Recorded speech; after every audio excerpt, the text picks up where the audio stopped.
Today's agenda will be a conversation about AI in education, applying AI-developed skills to new situations, and possibly more time for Q&A at the end. All right. I'd like to begin by sharing just a bit of background about Dr. Oakley's remarkable journey. Barbara Oakley is a distinguished professor of engineering at Oakland University and is perhaps best known for her remarkable transformation from a language major who struggled with math to a leading expert on learning. Barbara has discovered a revolutionary approach to learning that she has shared with millions through Learning How to Learn, the world's most popular online course, and one that we all pass through on our way into launch school. Barbara is also well known for books like A Mind for Numbers, Uncommon Sense Teaching, and many more. Barbara, to start us off, could you tell us at just a high level a bit about your background, what you're currently working on, and your take on AI's role in education? Oh, well, gosh, I am working on AI's role in education. That's what I'm centrally working on. I just published a paper called The Memory Paradox with my colleagues, and that is one of the most popular downloads now on SSRN, which is a pre-publication website. And in essence, what people don't realize a lot of times is you're often told you don't need to remember things. You can always look it up. But would I speak Mandarin Chinese, for example, if I'm always using Google Translate to do the looking up for me? Of course, I would not. In order to truly gain expertise in anything, you must have those links of learning in your own memory. If you don't, you can make mistakes. Well, for example, um, in Finland, they used student-centered approaches that really emphasize that if you just have a conceptual understanding of a topic, that's good enough. Well, now what they're finding is, for example, nursing students don't know their multiplication tables by heart. And so if you might say to some of them, 12 times 12 is 299, they go, sounds about right. Yeah, they don't know what the answer should be. So the consequence is they can type 10 times 10 into a calculator, mistype something, come out with an answer of 1,000, and nothing inside them says that's wrong. And so they can end up giving medication dosages that would kill a patient. So again, it's in this day and age of generative AI, it's incredibly important to have the knowledge inside your brain to be able to think critically. I was just mentioning beforehand that we were talking about I use a system called smarterhumans.ai, which is a way of I can load something I want to really internalize, like a paper, and I can press a button, and it will generate a series of flashcards about the key items in that paper, and then I can practice with them. It's so easy to read an in-depth paper, think you got it, but then later you can't remember things. So if I practice with some of those key facts are what underpin our ability to be knowledgeable about anything. And sometimes practicing, for example, if you're learning coding, you know, um, being able to instantly pull to mind what a hotkey might be for a particular, or a way of doing something, being able to instantly access and do it quickly, that's a hallmark of expertise, that you really understand the discipline. And, you've internalized it in the same quick, intuitive way that you've learned your native language. So anyway, that's what I'm working on. Sorry for my long uh, digression here, but in this day and age of AI, it's all the more important that you yourself gain that expertise by getting that knowledge inside you. You can't always just look it up. Thank you, Dr. Oakley, for sharing your background. And here in the women's group, we would like to know from your perspective. Given your military background and engineering career, how do you think those experiences in traditionally male-dominated fields inform your perspective on resilience and overcoming learning obstacles? So, I think the important thing about learning is we're often told to just follow your passion. But passions develop about what you're already kind of good at. It's easy to follow your passion. And actually, a lot of people have the same passions. So if you follow the advice of follow your passion, well, if you're like me, you'll just quit everything else and go into psychology. It's it's a really fascinating subject. But a lot of people go into that, and that makes it hard to differentiate yourself in the workforce. So I always say, don't just follow your passion. That's easy. Broaden your passion, and that will enrich your life because a lot of times you can't know whether you're really going to like something unless you've kind of gotten into it a bit. And the initial stages of some of these more difficult disciplines it's a little bit hard in the beginning. But if you can push past through that, what you'll see is as you kind of begin to acquire some knowledge, you kind of like it. It's actually really neat. So some things are just harder to get into, but once you get into them, they are even more gratifying than things that are easy to grasp right off the bat. Thank you for sharing that, Barbara. I have a question from an anonymous attendee. So, this anonymous attendee is struggling learning and remembering what they're reading in books, particularly nonfiction, and wonders if you have any recommendations for how to remember what you read in a book. So what I will often do is if I have a hard copy of the book, I will make notes of important things that I want to remember. I'll put it in the back of the book. And that is one, yeah, and then I'll review those notes. I might like make a set of flashcards on those key ideas that I'm trying to remember in the book. That website that I had mentioned before, smarterhumans.ai, what you can do is if you have electronic copies of your book, you can export all of your notes, and then you can ask uh, the AI within the system to generate flashcards on these important ideas that you've highlighted in your notes of the book. So I think being patient with yourself, a lot of times it's like most people are like this. It's really hard to remember all the aspects of a book. And if you're reading like, maybe 20, 40 books a year, it's really hard to remember and keep them in mind. But if you're making these kinds of little notes, it can be very helpful. In fact, the fellow who devised this website of Smarter Humans, what he did, he's a doctor, and he hardly ever went to class. He would just watch videos and read the books. But instead of taking notes, he would make flashcards. And do you know that by using these flashcards, he graduated #1 in his medical school class, and it was a really good med school. So you think, oh, simple facts.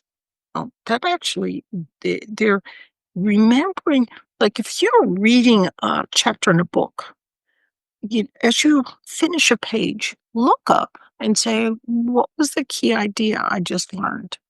Or if you finish a chapter, say, what were the key ideas of this chapter?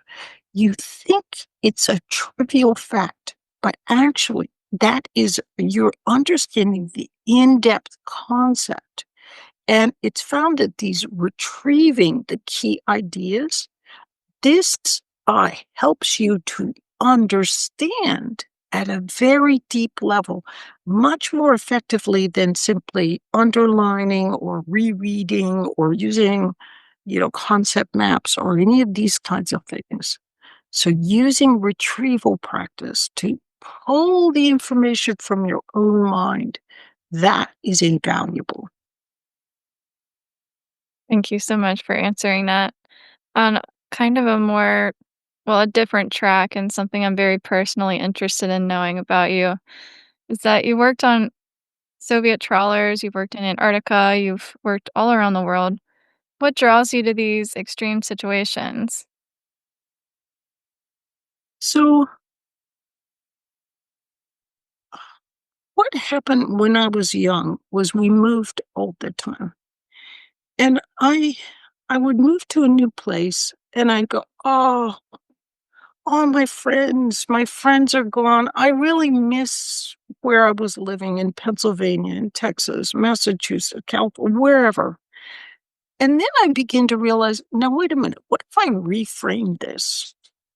What if when I arrive at this new place, instead of thinking how much I regret and miss the old place, why don't I think of this as like a place that I will regret when I leave? And let's look around at what the great things that are going for me in this place are. And and so I learned in some sense how to grow more comfortable with that feeling of discomfort that happens when you're uprooted and you're looking at things from different perspectives. I found a way to mentally reframe this. And so then what I found is that by by like uprooting yourself and looking at life from different perspectives, you can actually be more creative. You can look at things independently of, you don't realize it, but a lot of times how people think about things is really shaped by groupthink. You know, and so people can find it very difficult to realize everybody's thinking this, but that doesn't necessarily make it true. So, as I began to realize that, I grew more comfortable with, um, if I'm thinking differently than everybody else is thinking, because that's what the facts have led me to. Well, it's uncomfortable, but I can live with it. So I got so much value from being able to see things through different perspectives and learn from different situations. It's funny because academics are often they've gone through undergrad, they've gone through the regular schools, they go through undergraduate, masters, they get their PhD, and it's kind of the same thing all the way through. It's not looking at life from a lot of different perspectives. But if you want to be really creative, one way to do that is to expose yourself to a lot of different experiences, some of which may not always be comfortable, but it will really help you think creatively and in new ways. And so that's sort of how I ended up kind of traveling around the world, looking at how different cultures learn, how they think, how they work on things. And this has been invaluable for me in, for example, in education, in realizing that both Eastern and Western approaches to learning, it's like they're two halves of the same coin. Um, one has a strength in certain ways, the other has strength in other ways. But unless I really was becoming more familiar with what's happening worldwide with these different perspectives, I just think, our Western approach to education is the only right way. And it's not. So I just love it kind of gaining new perspectives. You can only gain so much of this. So I've been gone for the last 7 months over many, many different countries, and I'm so glad to be home here, at least for a few weeks. Thank you, Barbara, for sharing your experiences. And so you mentioned about flashcards, like making flashcards instead of taking notes. And we have a question about that flashcards are not structured, are not the structured way than the notes. And is it like what to do in this situation if person feels that it is unstructured way, but at the same time very valuable thing, Right. or if it's the use is not right, or to use it somewhere in a different way. What do you think about that? This is a very perceptive question. Here is what can inadvertently happen when you are learning something. Let's say you are learning, it could be in the language, you're learning present tense, then you learn past tense, future tense, maybe some irregular verbs, or let's say you're learning in statistics, you learn about binomial distribution, geometric distribution, negative binomial distribution. You learn it, you learn about that binomial distribution, and then the other distribution and the other distribution. And you could say it's structured learning. You are learning first this distribution, then the second, and the third. But what you're not learning when you learn in this very structured way is how to, like which tool do you pick up? Is this problem, if you're just always used to looking at things in a structured way, you get inadvertently used to, somebody telling you that this is a geometric distribution problem, and then you can solve it. You've got lots of experience. You're being told because it's structured what kind of problem this is. The best way to learn is you get that distribution in mind and how to handle it in each of these three, but then you take it and make it unstructured. You interleave what you're learning. You don't know which type of distribution you're going to get. So when you look at it, you have to figure out yourself where it is in the structure. How do you solve that particular problem? So interleaving is a way of, first, you can learn to structure, but then you better be able to handle it when it's mixed up. When we're learning a new language, we learn it as an adult through that structure. Okay, here's how you conjugate a verb. Here's declension. Here's the structure. When you're speaking, you have to be able to pull things out randomly. That's what conversation is. So you get natural practice with interleaving. There's one, I met this fellow. He was one of the top 100 most published and cited researchers in the world. And he said what the key trick that was behind him being so successful, even though he had dyslexia and ADHD, was that he learned to take a textbook and he would open it up, try to open it randomly to somewhere and not think about what chapter he was opening it to. So he wouldn't know what the approach he was supposed to be using in that chapter actually was. So he would just pick a problem out of the book and begin to solve it without knowing where he was getting that, without knowing the structure of where he was getting that problem from.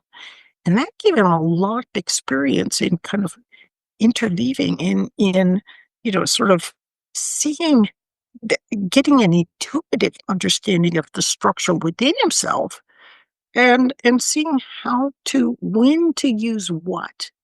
So don't be misled by structure. Structure can get you on board with ideas, but then it's like learning to play a song. You can always tell an expert, because an expert, you can say, pick this up at this point, and they can jump right in and do it.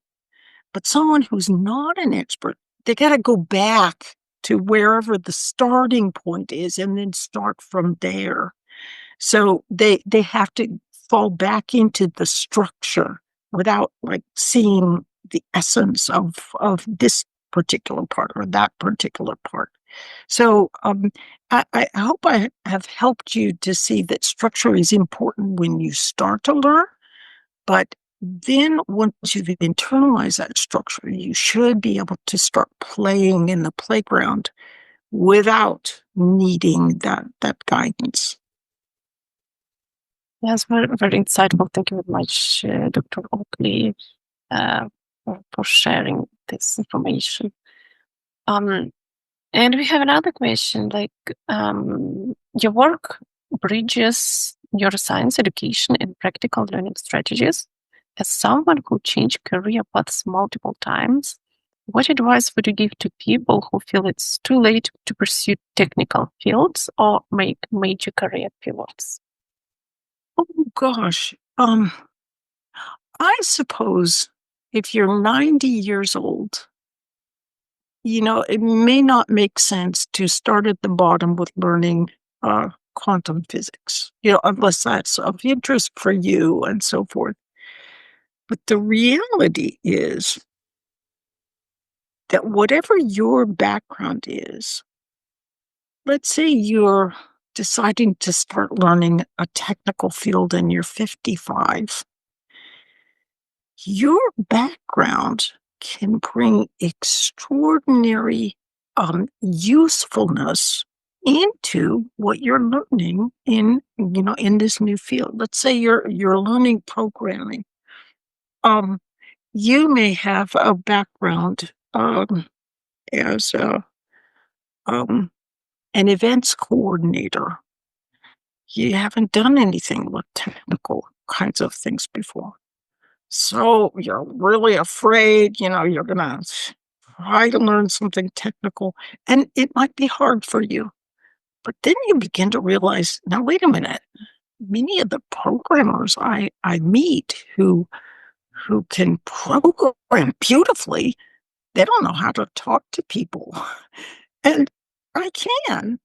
So even though I may not be some genius with coding, I understand enough of it to be able to work in both realms where the genius coder can't do that.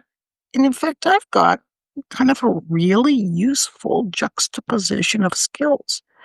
So at the beginning, it's always, you feel like, oh, I'm an imposter. You just rejoice that you feel like an imposter, because the imposters are the ones who do well, because they think about themselves. They're thinking, I'm not as good as these other people. What do I have to do to be better? Whereas some people, and I can tell you, in my engineering classes, they'd walk in with a swagger and they're all cocky. They know this stuff. They don't have imposter syndrome. You don't want to be like them, because when they got something, if they did badly on a test, they didn't say, what do I need to change? They'd say, well, you gave a bad test. It's all your fault. They couldn't change themselves. So, just realize that you can, you can bring some wonderful insights, attributes, and skills to your new discipline if you retrain yourself, especially if you're older. So I can strongly attest to go for it. Thank you for that perspective, Barbara. That's encouraging for us career transitioners. We have a few questions in the chat. Gonna combine a few here since they're piling in. But students are wondering about learning coding as a language, how to approach it, how to make it stick, and when you don't have that knowledge yet that is required to think critically, like if you're new to it, how do you spot hallucinations or errors when AI can be so convincing? Oh, again, it's really important for you to have insight, for you to have that knowledge of what good coding is within yourself. So one thing that unfortunately, like if you are if you're studying in a country that still values at least some modicum of rote learning, like let's say the Middle East or Korea, Taiwan, countries that still value at least some aspect of, you got to know this by heart. You are so lucky because, don't be afraid to internalize, like pick out chunks of code that you know are really good. That's like the best possible way to use this particular coding configuration. Memorize it, but don't memorize it as in, okay, I can say it, but I don't really feel it. Instead, what you want to do is internalize it like it was a song. You would never sing a song one time and say, "Oh, I got it. I'm a beautiful singer," and you sing a song over and over again. In the same way, you don't want to like do a homework problem one time, turn it in, and then say, "Yeah, I've got the concepts." If it's a really good homework problem or a really important example problem, internalize that problem. In other words, you should be able to get look, either you know the name of that algorithm or you know the first line of the algorithm and let it whisper to you what the next line should be. So in other words, don't just sit there and say, "Oh yeah, I know that algorithm." Kind of go, "Oh, okay. Now, that algorithm, let's see. It's this, and then this, and then the next line is this." So it will kind of unfold like a song in your mind. You practiced it enough so you can even look at the name of this algorithm and quickly through your mind it goes, bloop, you know exactly how to do that. And what's surprising is if you build a kind of a little library where you've internalized some of the key, most important aspects of coding, those key algorithms, you'll begin to find, now, wait a minute, that new one there is, hey, it's a little bit of this and a little bit of that. And you actually can begin learning more quickly because unfortunately, education did not realize what is actually happening in the brain. Memorization has been discouraged, and this can cripple your ability to learn. But remember, memorization is not just blankly, without meaning, memorizing things. That's like memorizing words in a foreign language without memorizing what they actually mean. So you want to internalize key key components of algorithms, key ideas, key skills, but internalize them in a way where you're also understanding what's going on and practice enough that it flows just like a song from your mind. I love that. Thank you. We have a question from George. He's asking about, I guess, quantity over quality is the idea here, that He's putting in a lot of hours. He's burning himself out a little bit, and he's struggling sometimes to even get started. Do you have advice for someone who's trying to push so hard but is having trouble keeping the mental energy up? Oh, okay. There's a couple of different things that may be going on here.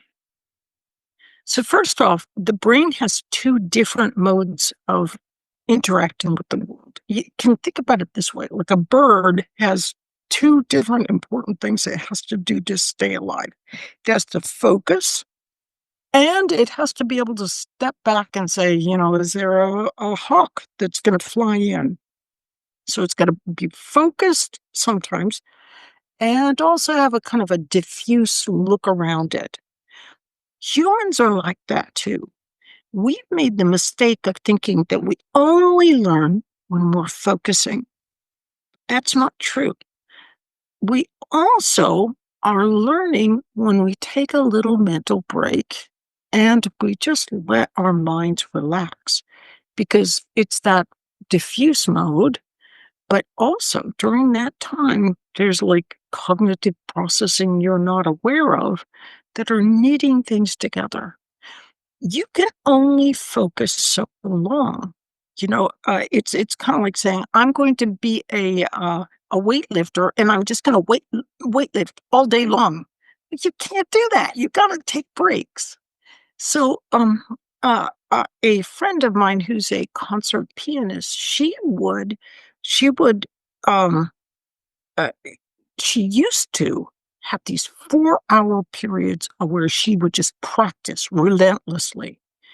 But then she found if she moved to 25 minutes and then a 5-minute break, 25 minutes, then a 5-minute break, where she'd just do nothing, relax her brain, not picking up the cell phone, mind you, because that takes you back into focus. And that she was more relaxed. She enjoyed her learning a lot more. And she was able to learn new songs much more quickly. So here, there's a technique which you probably know of called the Pomodoro technique. And in this technique, you first get rid of all, distractions. So as much as you can, no pop-ups on your computers, nothing popping up on your phone. And then you focus as intently as you can for 25 minutes. And then, if your mind wanders, which it inevitably will, you just bring it back to what you're focusing on. And then, but here's the latest insights on what to do after those 25 minutes. First, so you've done your 25 minutes. Now, take 3 to 5 minutes and try to retrieve the key ideas that you've just been learning. So what this is doing is using that diffuse mode, because you're not focusing on the external world. You're trying to retrieve it and you're strengthening what you've just learned.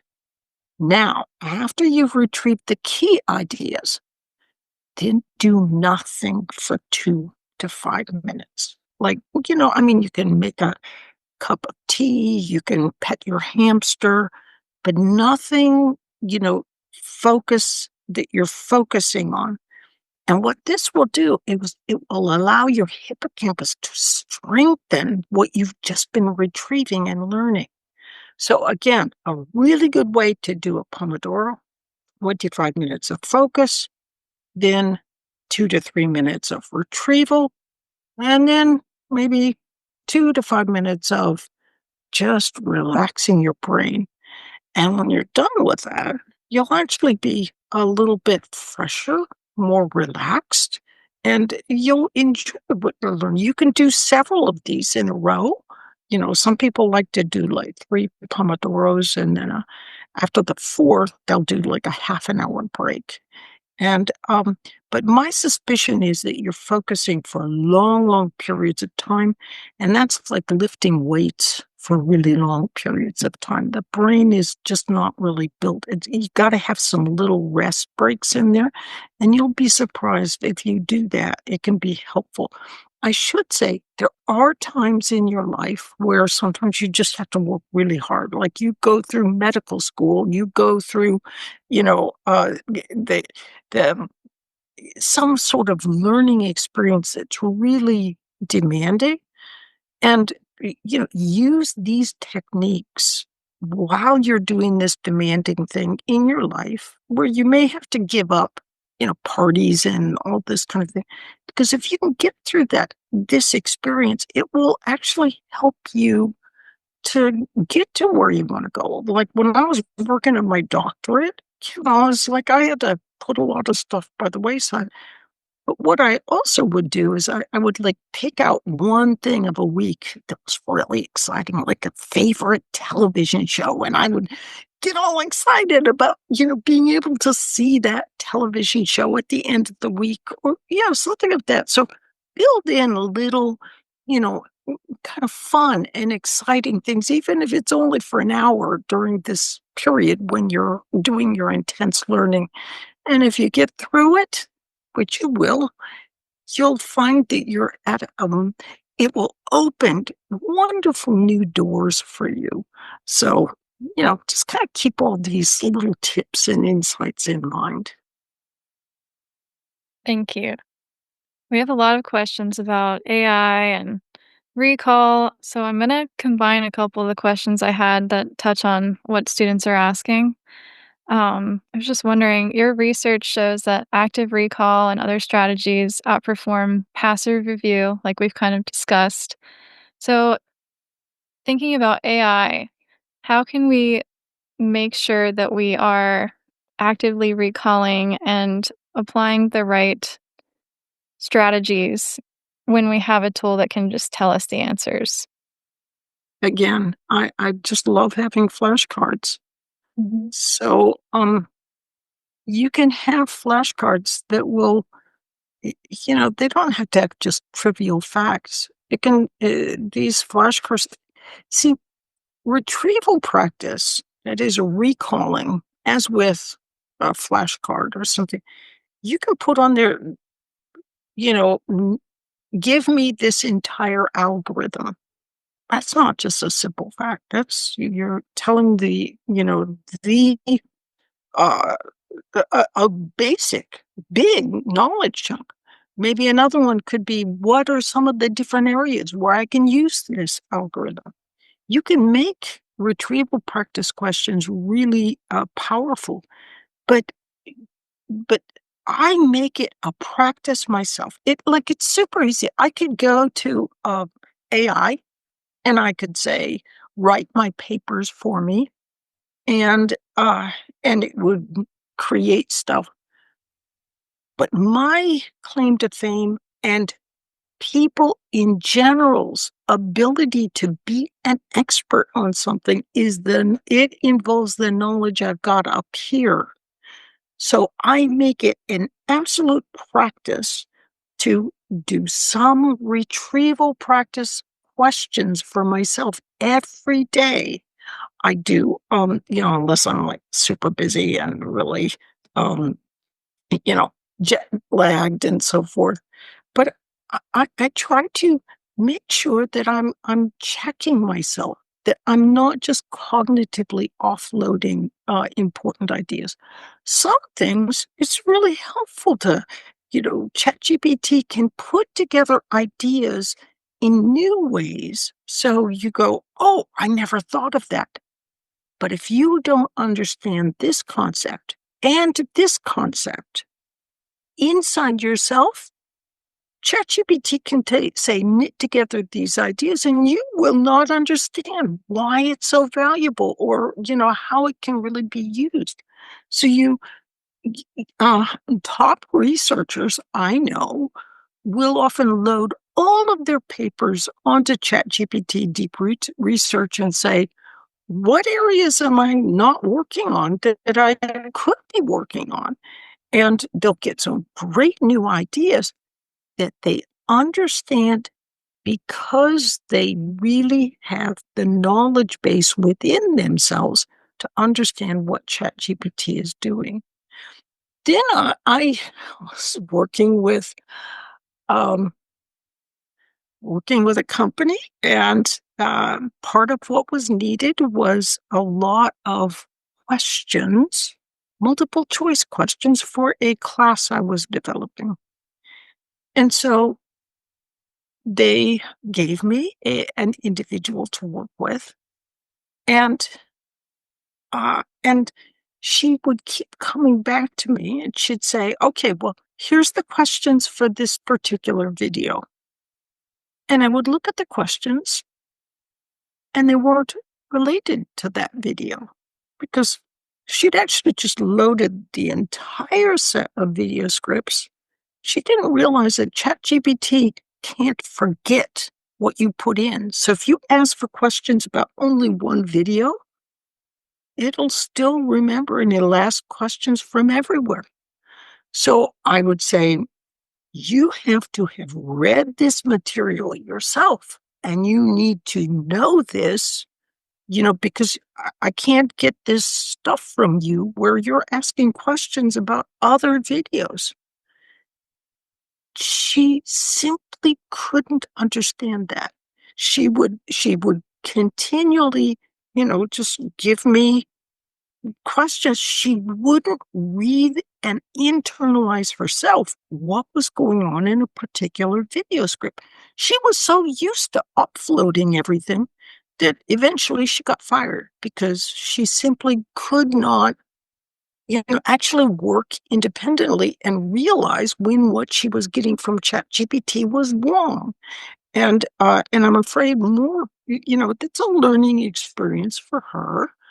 But, that's the kind of learning experience we want to prevent. And the way to prevent that is to help people know you cannot think critically unless you really know some of this material yourself. Just because you can get an answer from ChatGPT doesn't mean you've got the and one professor I know, he comes up and he's like, "We should do an innovative new course about creativity in business marketing." And I'm like, there's a zillion courses on creativity in business marketing. What could be interesting is the neuroscience of how we're creative and how you could apply that to business marketing. So that involves a default mode network.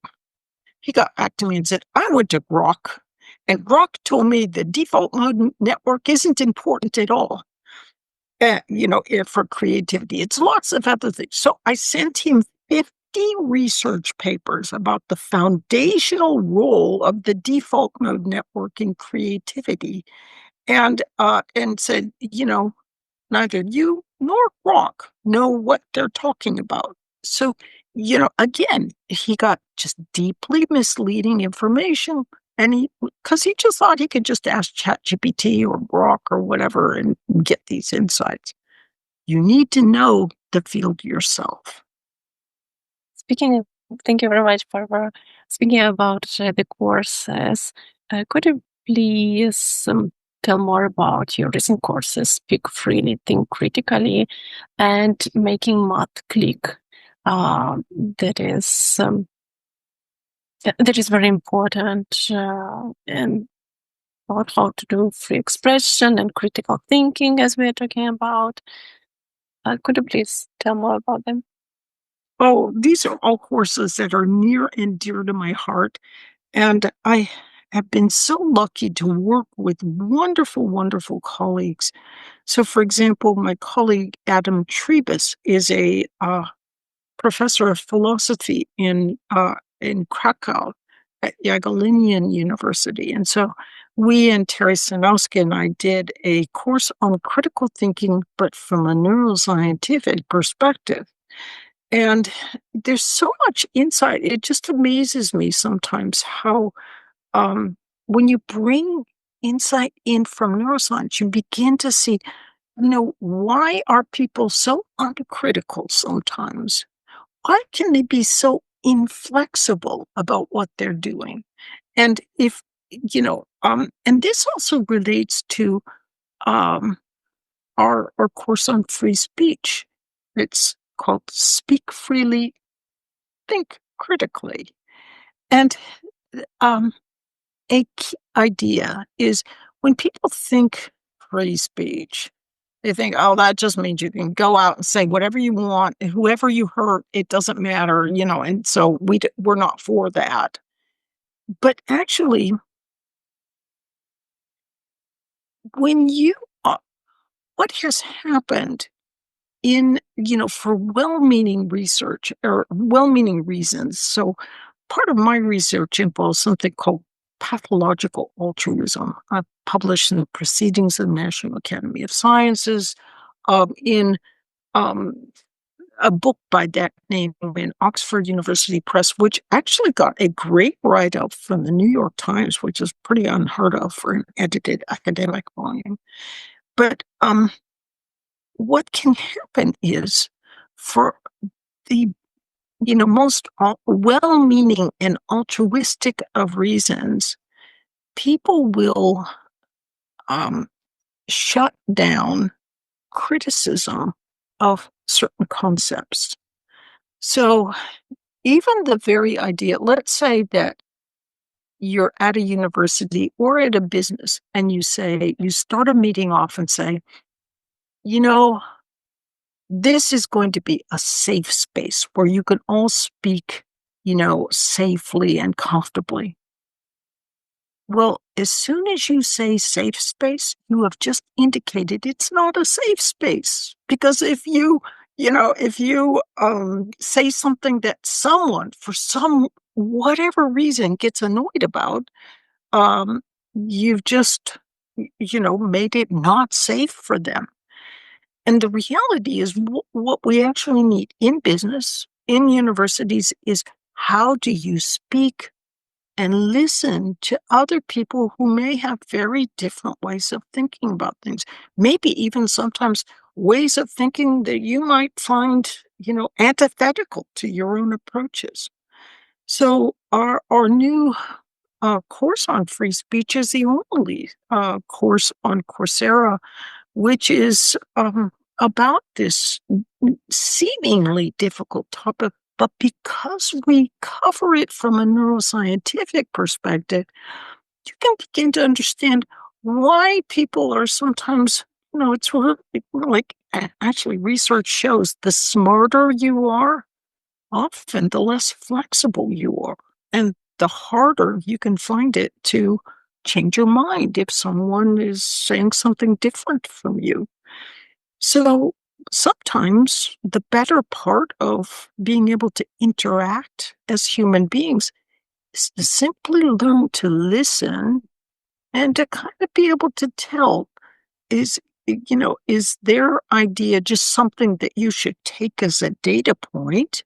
Um, for example, if my daughter came to me and said, I'm going to marry this guy, and he believes that aliens have come into his head, and he's really very serious about all this. I, I I don't think I would probably go to him and say, that's probably not true. I would just take it as a really valuable data point about what this guy was thinking. So, part of free speech means learning to be able to take in data points. And sometimes those data points are actually going to be something that, may actually cause you to reconsider things. So we use a chat bot that helps people who have differing perspectives to interact with one another. It will intercede if you might say something like, "You idiot, how could you believe this?" And it might intercede and say, "You know what, you might rephrase this as." So it helps teach you how to interact with people who are different. But particularly in both universities and businesses, it provides a valuable way of learning to talk constructively about ideas that may be difficult to talk about. And that's important both for universities and for businesses, especially if businesses want to stay in business. But then we also have our Making Math Click, which is it's a terrific course with Canadian mathematician John Mighton, and he has taught for years. So what we do is we kind of combine a really nice insight into how your brain learns math. Incidentally, people who are having trouble learning math, they often, it turns out, they don't. It's not like they don't have the pathways to learn math. It's they have too many pathways to see what's going on mathematically. Too many. And this is what causes their problems with mathematics. And then once you show them the pathways, they actually can do as well and sometimes even better than students who are, sort of neurotypical, good at math and so forth. Oh, we've had so much fun with lots and lots of different aspects of learning how to learn, and how that plays out in society as a whole. Thank you, Barbara. I know we're running up at the end of the time that you have at 12:15. I know you've got to leave us, so I'll ask you one more and you can, answer briefly because we really value your time. I have an interesting question from someone who is part of our neurodivergent group. So they're wondering if you have advice or if there's a difference in these strategies and how you should approach learning and active recall if you have autism or ADHD. Oh, okay. So, not to mention dyslexia as well. So,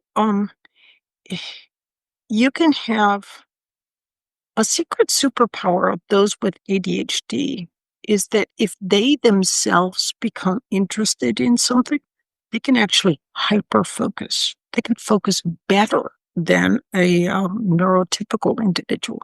And my favorite example of that is neuroscientist Santiago Ramon y Cajal, who was a terrible student, but he became interested in, what are these things called neurons? And he ended up winning the Nobel Prize for his research, despite the fact that he had clear indications of both dyslexia and ADHD, and he did terribly while growing up in school.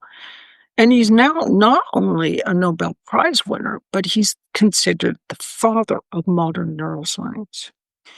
But let's talk about those who are on the spectrum. Turns out you have two major learning systems. You've got that hippocampal declarative system, which learns well through explanation. But then you have another system you're not aware of how you learn, and that is that basal ganglia system of habits. And that is rote learning, but it's also a system that allows you to see patterns. So, for example, you may learn to drive home some way and you learn it declaratively. You're like, first I turn right here, then I turn left, then I do. But then after you've done it a bunch of times, you can drive home and then find yourself at home and you're like, how'd I get home? It's because you'd done it enough times that you'd also learn through that automatic habitual set of pathways. This basal ganglia way of learning in some of those who are on the spectrum can actually be enhanced. So let me give you an example. So let's step back for a minute. There's a kickboxer named Bill Wallace, and he had a damaged right knee. So he learned to just use that as a basic pivot point, but he got lots of extra practice with his left leg. And he became so incredible with this left leg that he won world champions with this championships with this with his techniques. In a way that's somewhat similar. We have these two different learning pathways. And if one is less powerful, so for example, that hippocampal declarative system is less powerful in some of those with autism, that basal ganglia can become really strong. And that can allow you to intuit, to see patterns. So you can develop this system as well. Like using retrieval practice will help develop both systems. And it also helps you to take information you learn declaratively and make it more automatic. But those who are on the spectrum can sometimes instantly see patterns that a neurotypical person can't see. But how you explain those patterns is through that declarative hippocampal system. So you may see the pattern instantly, but not be able to explain how you know this. And that is perfectly okay.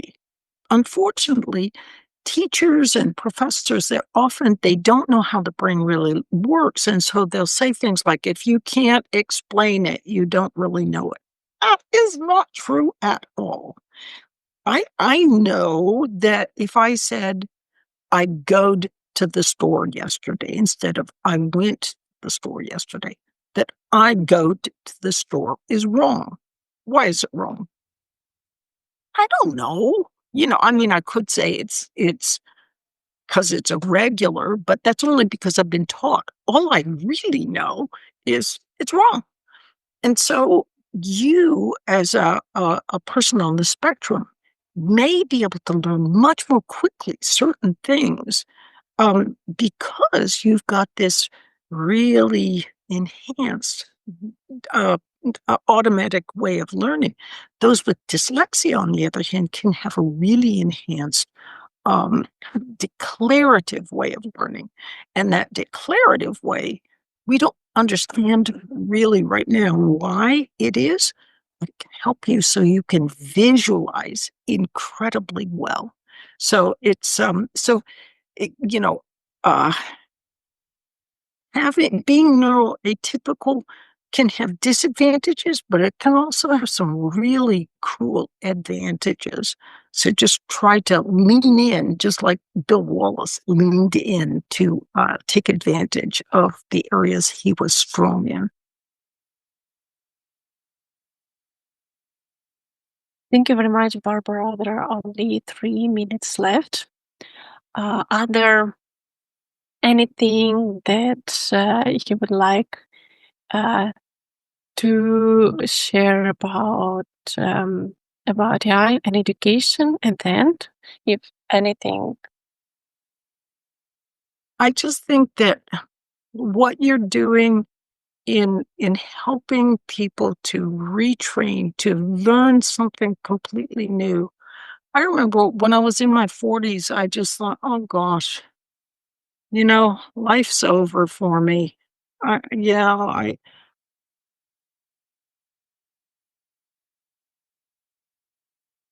I trained myself. Yeah, and I was really depressed. And look what happened. You just kind of keep going, keep learning. And as it turns out, new learning is one of the best ways to help keep your thinking flexible and also improve your mood. New neurons are born every day, especially in the hippocampus. And those new neurons have special qualities. They help you learn better. They also help you feel better. And they also kind of help take away the stress of any traumatic past experiences. So what's the best way to help those new neurons survive, thrive, and grow? Just keep learning. New learning is where it's all at. And I think what you're doing here is remarkable. thank you very much, Barbara, for taking your time in your busy schedule to join us in this conversation. Thank you so much. My pleasure. Best of luck, everyone.